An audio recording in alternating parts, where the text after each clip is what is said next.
주님과 함께하는 교회에서 보내드리는 이른 아침 햇살받기 프로그램입니다. 이 시간을 통해 하나님의 말씀에 나를 비춰보며 나 자신을 성찰하는 시간이 되시기를 바랍니다.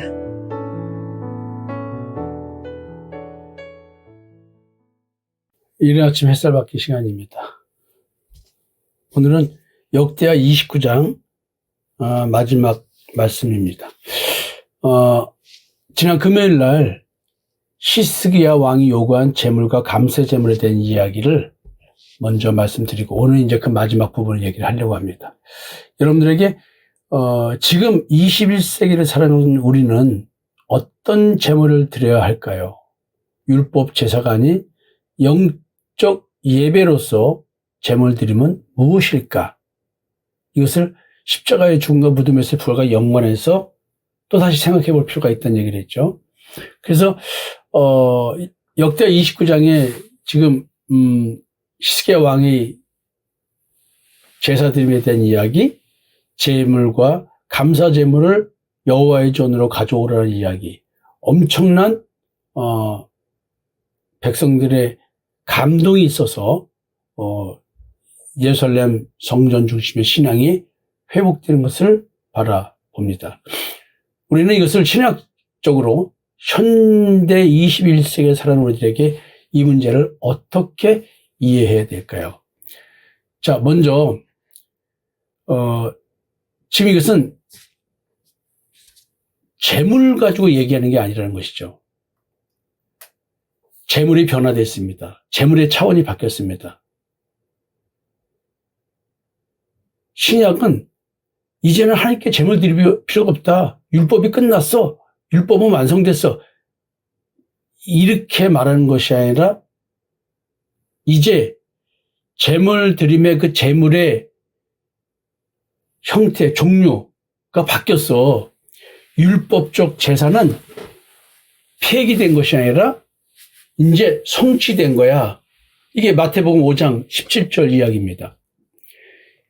시스기야의 제물 드림, 이 이야기를 결국 그리스도의 십자가의 대속의 은총을 얘기하고 교회가 드리는 영적 예배와 연결시킬 수밖에 없는 이유, 그것은 율법이 폐기된 것이 아니라 율법이 성취됐기 때문에 우리는 제물을 드려야 된다는 것입니다. 자, 마태복음 5장 17절을 좀 보겠습니다. 내가 율법이나 선지자를 폐하러 온 줄로 생각하지 말라. 폐하러 온 것이 아니요 완전하게 하렵니다. 이 제물 드림을 완성시키러 오신 예수 그리스도십니다. 그래서 십자가는 매번 드리는 율법적 제사가 아니라 일회적이고 단회적이고 완전한 속죄 제물이라는 것입니다. 시스기야가 감사와 감사 제물을 여호와의 전으로 가져오라는 얘기는 그런 눈에 보이는 율법적 신앙생활, 그 다음에 예루살렘 성전이나 장수적 개념, 이런 것이 있지만 이것은 상징적 의미, 비유적 의미를 갖고 있는 것입니다. 제물을 반복해서 드려야 되고, 내가 죄를 질 때마다 반복해서 드려야 되고, 그 당시 그냥 행위적으로의 정결하다라는 느낌만 가져는 거예요. 그러나 우리들의 마음속에 있는 양심의 기억은, 양심의 가책과 죄책감은 지워버릴 수가 없습니다. 11서 9장 26절에서는 그래서 예수님이 자기를 제물로 드려서 우리들의 죄를 없이 하셨다고 했습니다. 11서 10장 10절에서는 예수 그리스도의 몸을 단번에 들으심으로 말미암아 우리가 거룩함을 얻었다고 얘기합니다. 십자가의 죽음은 더 이상 반복될 수 없는 제사, 더 이상 보충될 수 없는 제물에 대한 얘기를 합니다. 오늘 우리는 속죄 제물을 드리지 않습니다. 오늘날 우리는 속죄 제물을 드리지 않습니다. 이미 드려진 속죄를 영접하고 믿는 예배자로 하나님 앞에 서 있는 겁니다. 이거 어려운 얘기죠. 맨날 듣는 얘기겠죠? 근데 이것은 그냥 말을 듣고 지식적으로 알고 교회를 다닌다고 해서 되는 문제가 아닌 것입니다. 내가 그리스도와 연합돼서 십자가에 죽어야 내가 제물 드림이 되고 속죄가 되는 것입니다. 그래서 그걸 통해서 하나님과 나는 화목하게 된 자가 되는 것입니다. 마음으로 원수되었던 자가 마음으로 화목하게 되는 것, 행위에 있지 않고 우리 마음과 양심에 있다는 것이죠. 그래서 예수 그리스도가 십자가에서 죽고 무덤에서 부활한 것, 이제 율법적 제사가 끝났고 율법을 성취한 사건이었습니다. 십자가에서 죽는 것으로 끝나지 않고 부활이 이루어져야 됩니다. 이 부활이 하나님의 영광입니다.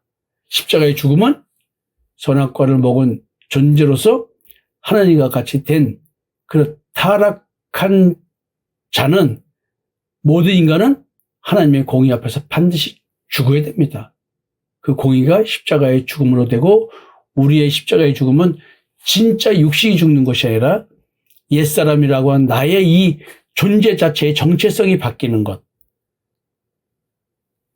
육체와 함께 정욕과 탐심이 죽는 것, 내 마음속에 온갖 탐심으로 존재하고 있는 땅의 지체들을 죽이는 것, 나보다 먼저 지음받은 생물적 존재로 표현되는 죄. 그 죄는 율법에 의해서 발생했죠. 계명으로 말미암아 발생했죠. 그래서 십자가에 그 법정으로 된 것을, 우리를 불리하게 하는, 우리를 죄인 만들게 하는 그것을 불태워버리는 겁니다. 이런 식의 얘기도 성경에 널려 있죠. 이런 얘기가. 그래서 구약 제사는 피 흘림으로 끝나지만 사실은 하나님을 받았는지 안 받았는지 우리는 모릅니다. 행위만 하는 것이지. 그러나 로마서 4장 25절에서 예수는 우리의 범죄함을 위하여 내줌이 되었고 또한 우리를 의롭게 하시기 위하여 살아났다고 했습니다. 부활은 선언입니다. 어떤 선언이냐? 하나님이 제사를 받으셨다. 확증입니다. 그러니까 내가 십자가에 죽었는지 안 죽었는지를 어떻게 확인하고 알 수 있냐는 것이죠. 내가 십자가에서 죽음뿐만 아니라 무덤에서 부활해야 되는데 내가 부활했는지를, 그래서 내가 옛사람이 죽었는지, 육체와 함께 정욕과 탐심이 죽었는지, 내가 새로운 피조물 되었는지, 이걸 내가 어떻게 하냐는 거예요. 무덤에서 일어난 사건, 부활은 십자가에서 죽은 제물로서의 효력이 드러난 거고요. 하나님의 진노가 내게서 끝났다는 뜻입니다. 따라서 오늘도 우리는 일용할 양식을 먹으면서 그 믿음, 예수가 나의 그리스도라고 하는 그 믿음이 일용할 양식으로서 오늘 예배가, 나의 예배가 되는 것입니다. 나의 십자가의 죽음, 이것은 너희 몸을 하나님이 기뻐하시는 거룩한 산제물로 드리라. 이는 너희가 드릴 영적 예배니라 라고 하는 로마서 10장 1절의 바울의 고백처럼 우리는 나를 십자가에 못 박아 죽임으로써 산제물로 나를 드리는 겁니다. 근데 이것은 나를 죽이는 제물이 아니라 나는 육신은 그대로 있는데, 나는 살아있는 가운데, 육신이 살아있는 가운데 계속 제물을 드리는 것입니다. 이게 뭘까요? 이것은 오늘도 영생의 시간대를 살아가는 내가 과거, 현재, 미래가 아니라 오늘, 미래가 된 오늘인데 미래가 오늘이 되었고 과거가 오늘이 된 그 나의 삶의 전체의 방향성, 오늘이 내가 제물로 드려지는 날인 것입니다. 그러므로 우리는 예수로 말미암아 찬미의 제사를 하나님께 항상 드리자. 즉 죄의 종, 율법의 종, 사망 권세의 종에서 해방된 우리들은 이런 찬미의 제사, 입술의 열매를 하나님께 제물로 드리는 찬미의 제사를 항상 드린다는 거예요. 오늘도 일용의 양식을 먹는 자들은 이런 신앙이, 이런 제사가 매일 드려지는 것 같습니다. 저는 이 제사를 매일 드리고 밤에 잘 때도 제사를 드리고 잡니다. 찬미의 제사를 드리고 잡니다. 시스기야가 요구한 감사 제물은 부활 신앙 안에서 이루어지는 십자가의 증인들의 찬미의 신앙 고백인 것입니다. 그래서 우리는 이제 내가 새로운 피조물로서 어떤 삶을 살까요? 오직 선을 행함과 서로 나눠주기를 잊지 말라. 하나님이 이 같은 제사를 기뻐하느니라. 뭘 나눠줘요? 성령의 열매를 나눠주는 것이죠.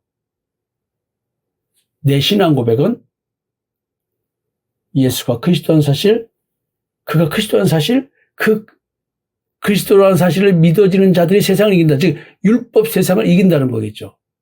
제단 위의 고기가 아니라 형제 사랑이 이제 내 삶에서 드리는 제물이 됩니다. 이웃을 향한 삶의 실천, 그 선이라는 것이 우리가 생각하는 도덕과 윤리적인 선이 아니라 하나님 앞에서 선은 하나님의 공의를 전하는 겁니다. 예수를 전하는 것입니다. 복음 전하는 삶. 이게 이제 형제사랑, 이게 하나님이 기뻐하시는 제사라는 거예요. 복음을 나눠주라. 내가 받은 하나님의 사랑을 말씀으로 전해주라. 이게 하나님이 기뻐하는 제사입니다. 저는 이 제사를 일주일 내내 드리고 있잖아요. 여러분, 근데 여기서 십자가에 죽는다는 것 무엇일까요? 이게 핵심이죠. 시편 52편 17절에 하나님께서 구하시는 제사는 상한 심령이라.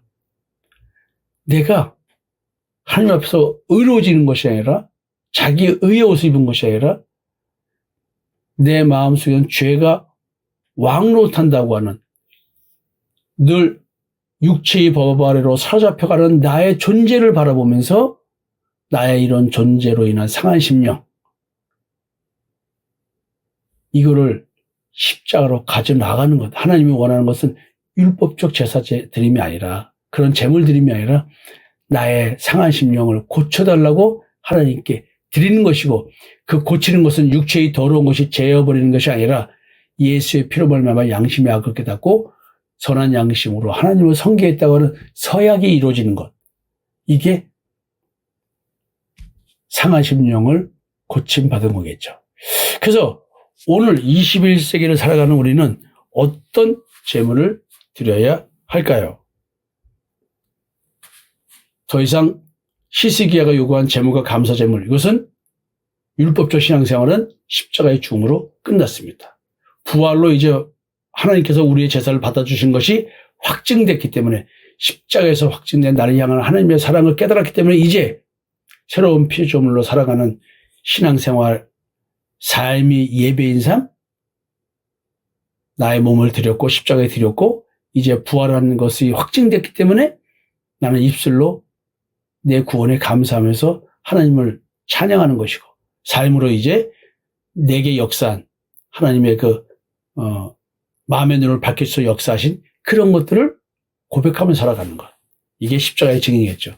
이제 21세기를 살아가는 우리들, 히스기야의 개혁이 지향했던 궁극적 목표로서의 하나님과의 관계 회복, 하나님을 기뻐하는 예배자들, 그게 바로 영적 예배를 드리는 자인 것입니다. 히스기야가 요구한 제물과 감사 제물은 십자가에서 단번에 드려진 제사와 빈 무덤으로 확증된 주님의 부활, 거기에 연합된 나, 하나님께서 받아주심에 대한 확신이 부활에 있는 것입니다. 따라서 오늘도 우리는 우리의 삶이 예배가 되는 영적 예배를 드리는 자로서 삶을 살아야 될 것 같습니다. 십자가의 증인, 오늘도 영적 제사를 드리는 자들인 것입니다. 주님과 함께하는 교회 성도들 모두가 저와 함께 십자가의 증인으로서 오늘 하루도 하나님께 영적 예배를 드리는 자가 되었으면 좋겠습니다. 감사합니다.